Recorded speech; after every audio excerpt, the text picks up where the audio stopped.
Sunday, October 21st, was Ted's last day alive.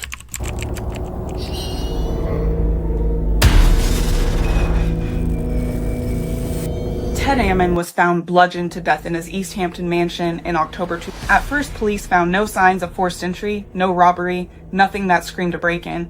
But as investigators dug deeper, suspicion turned toward his estranged wife, Generosa, and her new partner, Daniel Pelosi. Prosecutors would later paint Pelosi as the man who carried out the brutal attack, fueled by greed and rage, while Generosa's role remained clouded in mystery. Welcome back. My name is Marcus, and today we're diving into one of the most shocking murders to ever shatter America's wealthiest playground, the brutal killing that proved money can't buy safety. The house was quiet. Too quiet. You know that kind of silence that almost presses against your ears, the kind that feels heavy, like it's holding back a secret? That was the air inside Ted Ammon's East Hampton mansion on that October night in 2001. Outside, everything was perfect: trimmed hedges, soft lights glowing through the trees, the kind of place where you'd imagine peace, safety, maybe even happiness. But inside, it was different. Inside, there was blood. Blood that didn't belong in a home like that. Blood that told a story money couldn't erase. Ted Ammon wasn't just anybody. He was the kind of man people looked at and thought, this guy has it all. A brilliant financier, co-founder of Chancery Lane Capital, a man who built his empire with sharp decisions and an even sharper mind. He had the mansion, the wealth, the family, the life so many people dream of. But here's the truth no one ever tells you: sometimes the picture-perfect life is just a painting hanging over cracks in the wall. And when those cracks finally give way, the collapse is violent. I still think about how wrong it looked. A man of such stature, lying lifeless in his own home. Not in some dark alley. Not on a business trip gone bad. But in the very place he was supposed to feel safest. A home that should have been filled with laughter, with the footsteps of children, with the sound of a man unwinding after a long day of work. Instead, it was filled with silence. A silence broken only by the brutal evidence of what had been done to him. And that's where the questions begin. Who could get so close to him? Who carried that kind of rage, that kind of motive, that kind of audacity to kill him in cold blood? Was it greed? Was it revenge? Or was it something even darker? Something that reached deep into the bitter fractures of love, betrayal, and obsession? Because here's what makes this story different. Ted Ammon didn't just die. He was murdered at the very heart of a storm: an ugly divorce, bitter custody battles, hidden affairs, and a new man stepping into the picture. When money and pride mix with betrayal, the fire that follows doesn't just burn quietly, it explodes. And that night, behind the gates of one of the wealthiest enclaves in Long Island, it exploded. When investigators stepped inside, they saw more than just a crime scene. They saw a man who fought, who struggled, who faced someone he probably knew. There was no forced entry. No valuables taken. No signs of a break-in. It wasn't a stranger in the night. It was someone closer. Someone who knew where to go, how to get in, and what to do. And here's where the story gets under your skin. It's not just about murder. It's about the kind of betrayal that crawls into your life quietly, and then, when you least expect it, destroys everything. It's about how love can twist into hate, how trust can be weaponized, and how the people we let closest to us can become the ones who hurt us the most. So tonight, I want you to walk with me through this story. Step by step. Room by room. Emotion by emotion. We're going to peel back the layers of Ted Ammon's life, the brilliance, the wealth, the marriage, the fracture, and we're going to stare directly into the heart of the storm that ended it all. Because if there's one thing I've learned in stories like this, it's that the truth isn't always clean.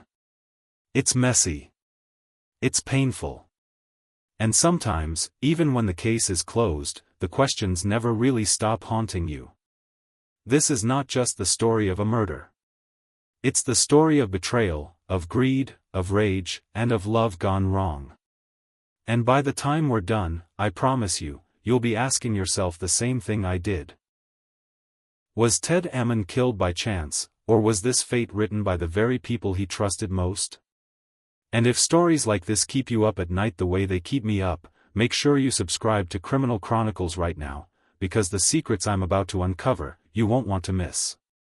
Ted Ammon's story begins long before that October night, and to understand the man whose life was stolen so brutally, you have to step into the world he built for himself.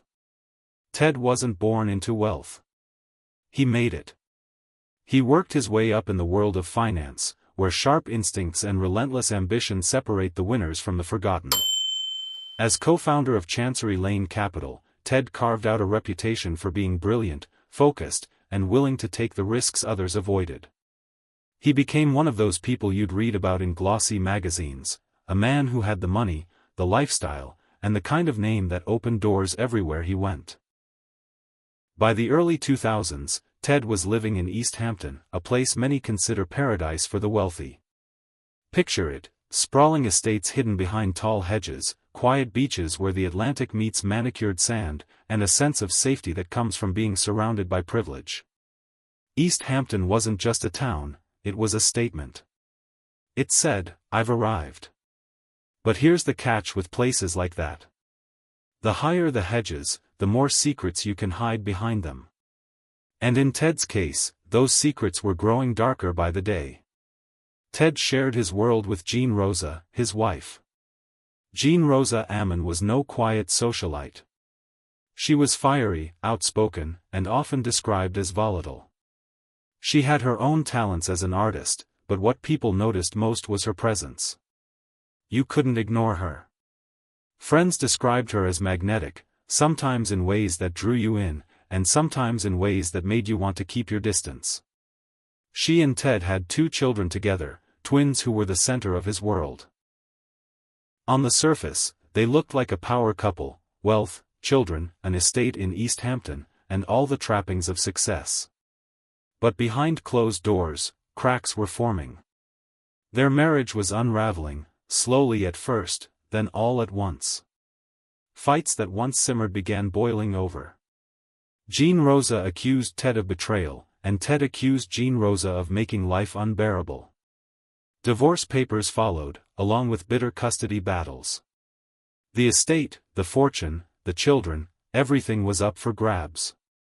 And if you've ever seen a relationship fall apart, you know how messy it can get. Now imagine that same heartbreak and bitterness, multiplied by millions of dollars and reputations on the line. This wasn't just about love lost. This was about power, control, and money that could change lives forever. And in the middle of that storm walked a man named Daniel Pelosi. Daniel wasn't cut from the same cloth as Ted Ammon. Far from it. He wasn't a financier. He wasn't polished. He was an electrician with a checkered past, a man known for his temper and his reckless behavior. To many, he seemed like the exact opposite of Ted, a rough-edged man who thrived in chaos. But Generosa saw something in him, or maybe she simply saw him as a weapon in her war against her estranged husband. Either way, Pelosi became more than just a new partner. He became a shadow looming over Ted's already fragile world. People in Ted's circle were baffled. How could Generosa go from a refined, wealthy financier to someone like Daniel Pelosi? To outsiders, it didn't make sense. But inside that triangle of bitterness, it was combustible. Generosa's anger, Pelosi's volatility, and Ted's wealth created a mix so unstable, it was bound to explode. Here's the thing I can't shake: the idea that behind the elegance of the Ammon world, behind the art galleries and charity events, behind the polished facade of East Hampton life, something toxic was spreading. You could feel it in the way neighbors whispered, in the way friends described the tension, in the way Ted himself seemed weighed down by battles no amount of money could fix. And soon, those cracks would turn deadly. October 2001. The leaves in East Hampton had already started to change, painting the streets in soft shades of red and gold.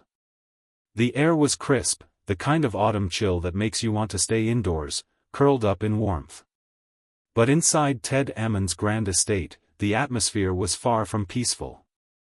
That October night would mark the end of his story, and the beginning of one of the most shocking mysteries the Hamptons had ever seen.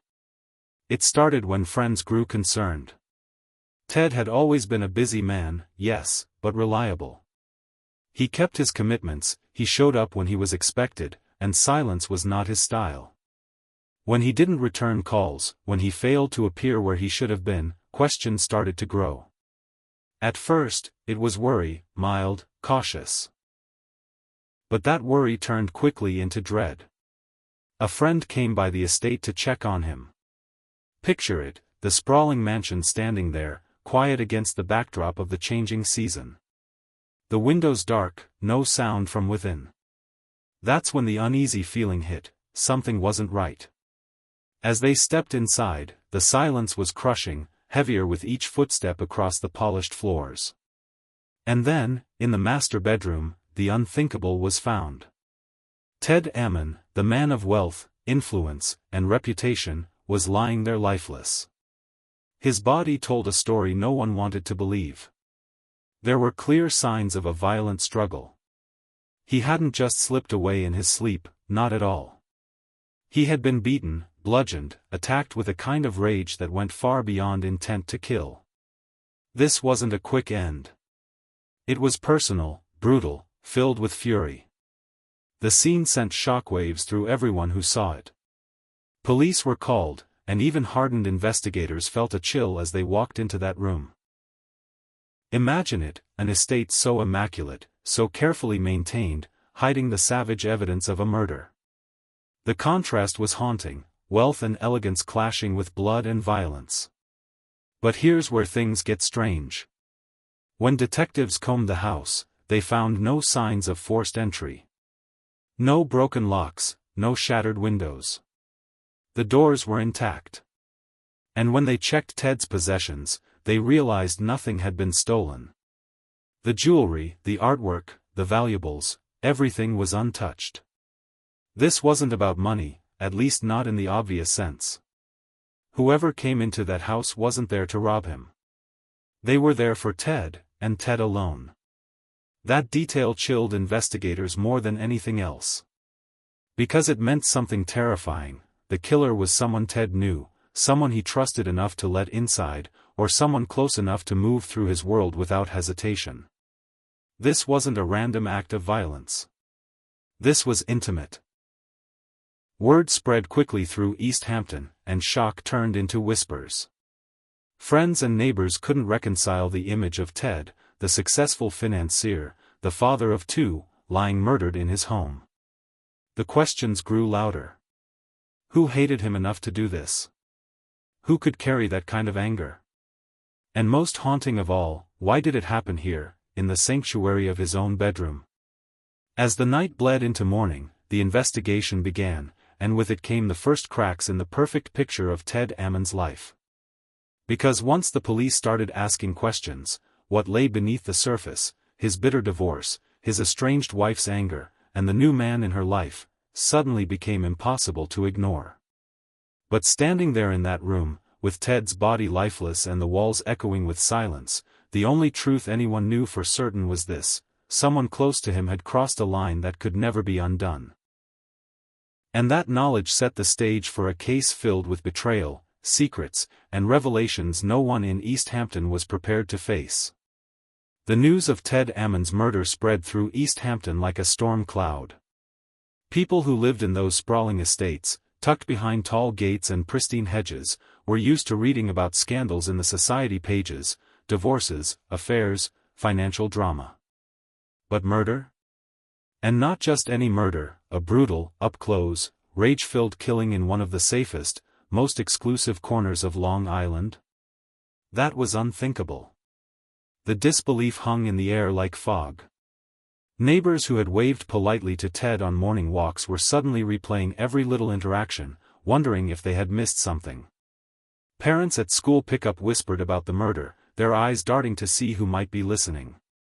The community that prided itself on privacy and sophistication was now gripped by fear. If a man as wealthy and connected as Ted could be attacked in his own home, who was really safe? For Ted's friends and business associates, the shock was even deeper. They remembered him as sharp, charismatic, the kind of man who could command a boardroom with confidence. To them, the thought of him being so vulnerable, so helpless in those final moments, was unbearable. Some of them couldn't even speak when reporters asked for comments, they just shook their heads, stunned into silence. Others admitted privately that the idea of Ted dying in such a way didn't make sense. Not Ted, one close friend said later. Not like this.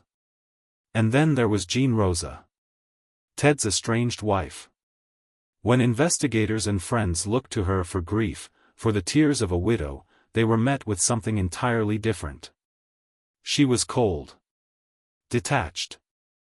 Some said she seemed more irritated than heartbroken, as if the murder was just another inconvenience in the messy divorce that had consumed her life. That reaction alone raised eyebrows. People expected rage, sorrow, shock. But Generosa gave them nothing. At least, nothing that resembled genuine grief. And when a woman known for her fiery emotions suddenly turned to ice, people noticed. The investigators noticed too. They were already struggling to pin down a motive. At first glance, robbery might have been an easy explanation. A mansion in East Hampton, surely there were valuables that someone might have wanted. But the crime scene told a different story. Nothing was missing. Nothing was even touched. And that nagging detail kept bringing detectives back to the same haunting possibility: this wasn't about money. This was personal. But personal how? Was it revenge? Was it anger over the divorce? Was it an enemy from Ted's business life? Investigators couldn't ignore the fact that Ted's financial empire, as successful as it was, might have left behind rivals, people who resented him, people who felt wronged. And yet, the nature of the attack, the sheer rage in it, didn't feel like the calculated move of a business enemy. It felt intimate. Emotional. And here's where the psychology of the community played its part. Fear and suspicion spread quickly, because in a world as tight-knit as East Hampton's wealthy circles, everyone knew each other, or at least knew of each other. Eyes began to shift. Whispers turned to accusations. If the killer wasn't a stranger, then it had to be someone in their midst.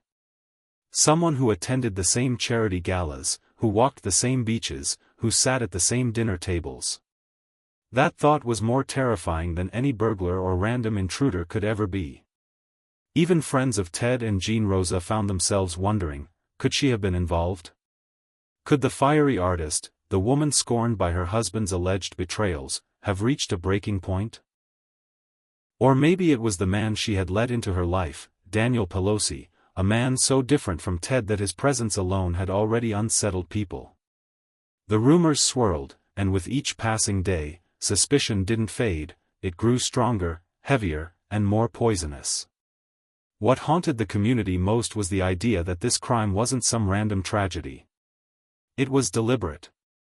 It was fueled by emotions that ran deep: anger, betrayal, greed.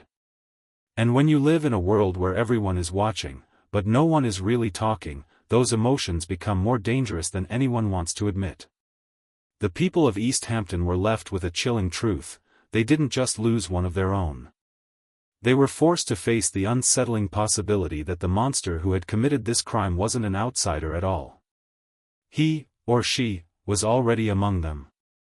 The investigation into Ted Ammon's death moved quickly, and the first thing detectives wanted was answers from the autopsy. What they got back was both revealing and horrifying. Ted hadn't been shot from a distance, and he hadn't been poisoned in some calculated, clinical way. No, this was up close, personal, and brutal. He had been bludgeoned. Struck over and over until life drained out of him. That detail told investigators something important: this wasn't just about killing him. This was rage. Someone hadn't wanted to just end his life, they wanted to make him suffer. They wanted to release something violent and raw in the process. With that revelation, detectives turned to the obvious, Ted's personal life. They dug into the divorce proceedings, and what they found was a war. Custody battles over the children. Financial disputes over the mansion, the estate, the fortune. Ted and Generosa weren't just separating, they were fighting tooth and nail. Friends close to the couple told investigators about the arguments, the bitterness, the accusations that seemed to grow sharper by the day. It became clear that the Ammons' picture-perfect family life had shattered long before Ted's body was found in that bedroom. And then there was the new man, Daniel Pelosi. The name kept coming up, and every time it did, it raised eyebrows. Pelosi was nothing like Ted. He was an electrician by trade, rough around the edges, and far from polished. Where Ted had boardrooms and strategy meetings, Pelosi had bars and brawls. His past was littered with volatility, outbursts, and questionable behavior. Detectives quickly learned he had a temper, and not just a small one. He was known for being aggressive, quick to anger, and sometimes reckless with his words. Witnesses painted conflicting pictures of Pelosi. Some said he boasted openly about Ted's death, bragging as if it gave him power. Others denied it, claiming he never said a word and that he was being unfairly targeted. That split created tension in the case. Was Pelosi reckless enough to brag about murder? Or were people twisting his reputation to fit the narrative of a killer? Detectives couldn't ignore it, but they also couldn't prove it, not yet. And then came the financial angle, the one that almost always lurks beneath tragedies like this. Ted's estate was massive. His wealth stretched into the millions, and with him gone, Generosa stood to inherit an enormous fortune. The timing was almost too convenient. Was this really just coincidence? Or was there something more sinister about how quickly Pelosi had inserted himself into Generosa's life, just as her relationship with Ted collapsed? Investigators couldn't help but see the pattern: rage, money, betrayal. It was the kind of mix that could drive someone to murder. But like every good mystery, the case didn't move in a straight line. There were whispers of business rivalries, people Ted may have angered in his financial dealings. He was a man who made powerful decisions, and powerful decisions create enemies. Some wondered if this was payback from the business world, a rival who wanted to settle the score in the most brutal way possible. Others speculated about people Ted may have cut off financially or socially, people who felt left behind or humiliated by his success. The detectives followed those leads, but every time they pulled on one thread, it unraveled into nothing. The business enemies didn't have the motive, or the opportunity. The rivals couldn't be placed anywhere near East Hampton that night. Slowly but surely, the outside possibilities fell away. And that left one truth staring them in the face: each clue pointed in a new direction, but no matter how far they looked, the shadows always circled back to the same place: Ted's inner circle. His broken marriage. His estranged wife. Her new partner. The investigation was becoming less about who could have killed Ted, and more about who was willing to admit what they already suspected. Because sometimes, the hardest thing to face is that the monster you're looking for isn't hiding in the dark. He's standing right in front of you, smiling, shaking hands, living his life as if nothing happened. And with each passing day, Daniel Pelosi's shadow over the case grew longer, darker, and harder to ignore. The deeper investigators dug, the harder it became for Daniel Pelosi to hide in the shadows. At first, it was just whispers, people saying he'd been too bold, too cocky in the weeks after Ted's death. But then those whispers turned into testimony, and suddenly, what had once been rumor began solidifying into damning evidence. The breakthrough came when multiple witnesses recalled Pelosi making casual, almost careless comments about the murder. He didn't confess outright, but he spoke with a smugness, the kind of arrogance that suggested he thought he was untouchable. He hinted that Ted had gotten what was coming to him, words that struck investigators like lightning. Those close to Pelosi said he liked to brag after a few drinks, dropping pieces of information no outsider could have known. And in a case built on suspicion and motive, those slip-ups were enough to tighten the noose. Then came the physical connections, phone records, movements, timelines that placed him close to the scene of the crime when he shouldn't have been. Every little inconsistency began stacking up, and each one pointed directly at him. The neat, airtight version of events he tried to present crumbled under the weight of evidence. The truth, messy and violent, was harder and harder for him to outrun. By the time the case went to trial, the courtroom became a theater of human emotion. On one side, prosecutors painted Pelosi as a man consumed by greed, driven by rage, and manipulated into believing he could step into Ted's world. They laid out the timeline, the motive, the brutality. They emphasized how Generosa, Ted's estranged wife, stood to gain everything: money, property, control over the children, and how Pelosi was the blunt instrument that made it all happen. On the other side, Pelosi clung to denial.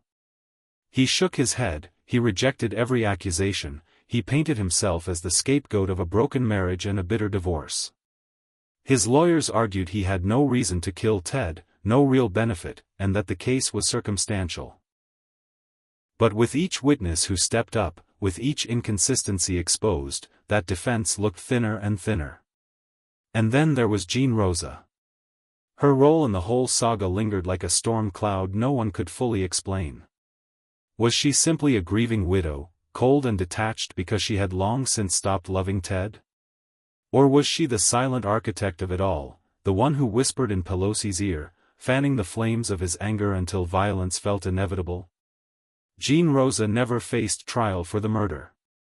She denied involvement, even as the timing of her inheritance and her relationship with Pelosi fueled endless speculation. To this day, her role remains a haunting question mark, a possibility that keeps the case alive in the minds of those who followed it. The psychological drama was unbearable at times. In that courtroom, greed, betrayal, and rage weren't abstract concepts, they were alive, sitting across from one another, staring each other down. The jury wasn't just deciding the fate of a man, they were weighing the darkest impulses of human nature. Could a man really murder another just to climb into his world of wealth and privilege? Could love, twisted by envy and bitterness, truly become a weapon sharp enough to end a life? When the verdict finally came, it was as though the entire community held its breath. Daniel Pelosi was found guilty of murdering Ted Ammon. The man who had swaggered and bragged now stood stripped of everything, reduced to nothing but a prisoner, his arrogance silenced by the weight of justice. And yet, even as the gavel came down, the story didn't feel finished. Because Generosa remained on the outside, inheriting Ted's fortune, living with the consequences of a crime that had given her everything she fought for. Whether she orchestrated it or simply benefited from it, the truth of her involvement was a shadow no verdict could erase. The climax of the case wasn't just about Pelosi's guilt. It was about the collision of human flaws at their most destructive. Greed had found an opportunity. Rage had found an outlet. Betrayal had found its perfect stage. And together, they destroyed not only a man, but the very illusion of safety in one of the wealthiest corners of the world. The gavel had fallen, the verdict was clear, and Daniel Pelosi was led away in handcuffs. For a man who had spent months boasting, flaunting his connection to wealth he had never truly earned, that moment was devastating. He went from dining in the finest restaurants, enjoying the luxuries of Ted Ammon's money, to wearing prison blues and staring down the possibility of spending the rest of his life behind bars. The arrogance that had once defined him seemed to evaporate the instant reality closed in. For investigators and prosecutors, it was a victory. For Ted's family and friends, it was a hollow relief, because no conviction could bring Ted back. But the story didn't end with Pelosi's arrest. In fact, the aftermath carried as much tragedy and irony as the crime itself. Generosa Ammon, the woman whose name had been whispered in every conversation about motive, walked away with everything. She inherited Ted's vast fortune, estates, investments, the kind of wealth that turned heads even in East Hampton. On paper, she had won the battle she fought so bitterly in life. Yet fate had other plans. Not long after Pelosi's conviction, Generosa was diagnosed with cancer. It spread quickly, stripping away the power and fortune she had clung to. Within a short time, she was gone, leaving behind a trail of unanswered questions. To some, it felt like poetic justice. To others, it was just another cruel twist in a saga already overflowing with pain. And then there were the Ammon twins, the innocent ones caught in the crossfire of greed, betrayal, and violence. Their parents gone, their lives turned upside down, they became the center of a custody battle that only deepened the wounds. Friends, relatives, and guardians stepped forward, each claiming to want what was best, but underneath it all was the same shadow that had haunted the entire case: money, inheritance, and control. For the twins, childhood was no longer about innocence or security. It was about navigating a world where the people they should have trusted most had been destroyed by ambition and hatred. The East Hampton community was never the same. Before Ted Ammon's murder, the enclave had represented perfection, serenity, wealth, exclusivity. Behind tall hedges and wrought iron gates, residents believed they lived apart from the chaos of the world. But when Ted's blood was spilled in his own home, that illusion shattered.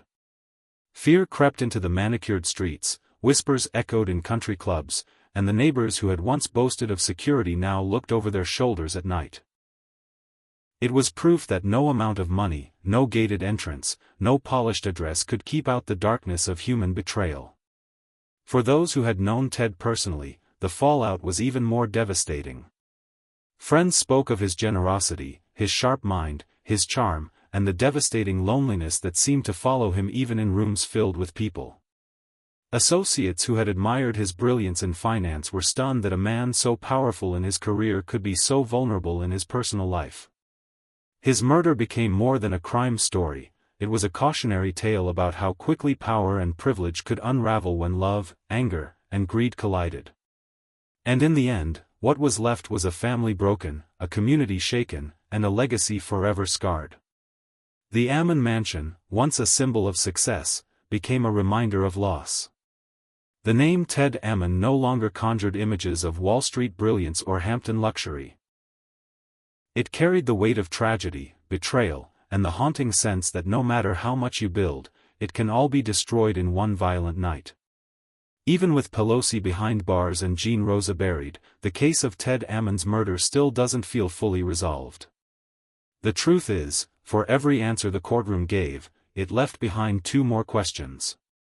Yes, Pelosi was convicted, but was he truly the mastermind, or just the weapon? Generosa's shadow lingers in every retelling of this story. She inherited the fortune, she lived in the mansion, she fought Ted with every ounce of her being during their bitter divorce. Was she simply the tragic widow of a broken marriage, hardened by years of resentment, or was she the puppeteer who pulled the strings while Pelosi did the dirty work? The law never touched her, but whispers never stopped. And when she died so soon after, it felt as though she took her secrets to the grave. And then there's the moral dilemma.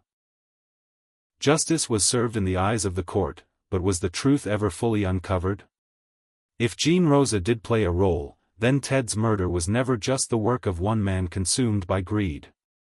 It was a conspiracy, crafted in the shadows of luxury, fueled by rage, and executed with precision. Yet we'll never truly know, and that uncertainty is what makes this story so haunting. For Ted's children, the scars are deeper than inheritance battles or court transcripts. They lost both parents in different, devastating ways, one to violence, the other to illness and suspicion. Their childhoods became defined by headlines, speculation, and the uncomfortable reality that the people who should have protected them were instead locked in a war that ended in blood. What kind of wounds does that leave on the soul of a child? What does it do to your sense of trust, of safety, of love itself? Looking at the bigger picture, Ted Ammon's story is a chilling reminder that money and privilege can buy you almost anything, except protection from betrayal. Behind the manicured hedges and glittering chandeliers of East Hampton, there was rage, envy, and secrets. No gated community, no amount of fortune, no iron gates could keep out the darkness when it came from within. And so, I leave you with this question. Was Ted Ammon's death really the act of one violent man, or was it the result of a conspiracy, carefully hidden behind closed doors, protected by silence, and buried with those who refused to speak? Do you believe Daniel Pelosi acted alone, or was Generosa more involved than anyone could prove? Let us know your thoughts in the comments. And don't forget to subscribe to Criminal Chronicles so you won't miss our next deep dive into the darkest true crime stories. Because in the end, this case isn't just about a murder. It's about how fragile trust can be, how quickly love can turn into war, and how even the most perfect life can be shattered by the people closest to you. At its core, the murder of Ted Ammon is not just a story of wealth and betrayal, it's a warning. It reminds us that danger doesn't always come from the outside. Sometimes, it sits across the dinner table. Sometimes, it hides behind a smile, waiting for the right moment to strike. Ted lived in one of the safest, most exclusive corners of America. He had money, success, and influence. Yet none of that could shield him from the darkness that grew inside his own home. The truth is unsettling. The people we let closest are often the ones with the most power to destroy us. This case forces us to face uncomfortable questions about trust, love, and greed. How well do we really know the people we share our lives with? How much can anger and bitterness twist a heart until it becomes capable of something unthinkable? And how often do we ignore the cracks in the walls of our lives until it's too late? So let Ted Ammon's story stay with you. Not just as a tale of murder in East Hampton, but as a reminder of how fragile the line is between love and hate, between trust and betrayal, between life and loss. Because sometimes, the darkest tragedies don't come from strangers. They come from home.